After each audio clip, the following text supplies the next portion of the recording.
रूप देखन ए माई ऐसा रूप दिगंबर जोगी के देख ए माई रूप देखन ए माई ऐसन रूप दिगंबर जोगी के देखन ए माई पेने बघम्बर ओढ़े मृगी छाला पेने बघम्बर ओढ़े मृगी छाला भांग के गोला चिबाई हो डम डम डम शिव डमरू बजवले डम डम डम शिव डमरू बजवले बगल में झोरी लटकाई कि अब रूप देखन ए माई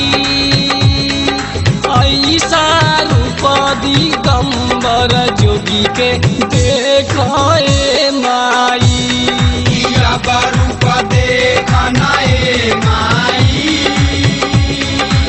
ऐसन रूप दिगंबर जोगी के देखन ए माई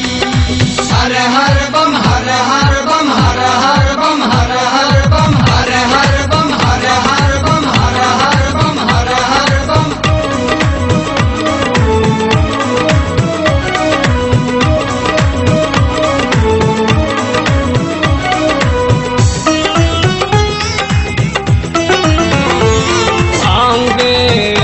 शिव भस्म रमौले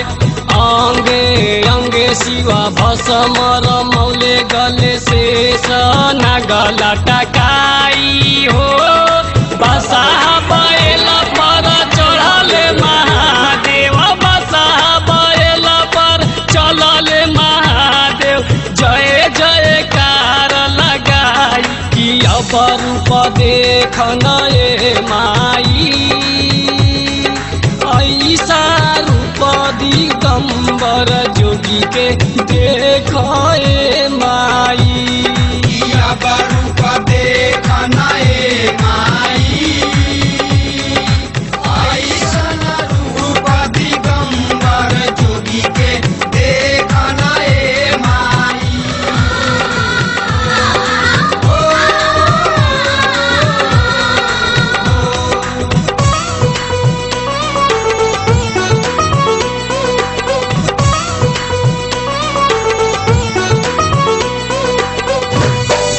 लंका से चले रावणावा गढ़ लंका से चले रावणावा तपोवन में जाई हो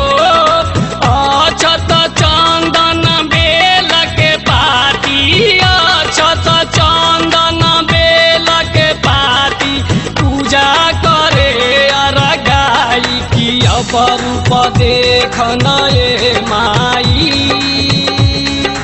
ऐसा रूप दिगंबर जोगी के देख ए माई रूप देखन ए माई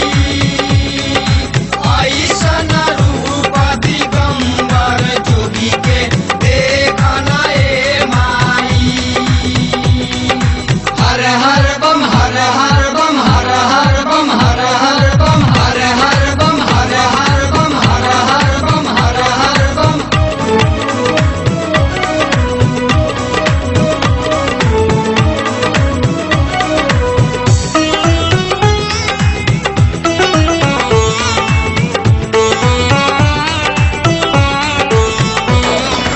ले शंभु जब चले रावणावा ले शंभु जब चले रावणावा शिव कहे समझाई हो भैरव शर्मनाथ गावे गीतिया भैरव शर्मनाथ गावे ले गीतिया भोला पाला की समझाई कि अब रूप देखन ए माई ऐसा रूप दिगंबर जोगी के देख ए माई रूप देखन ए माई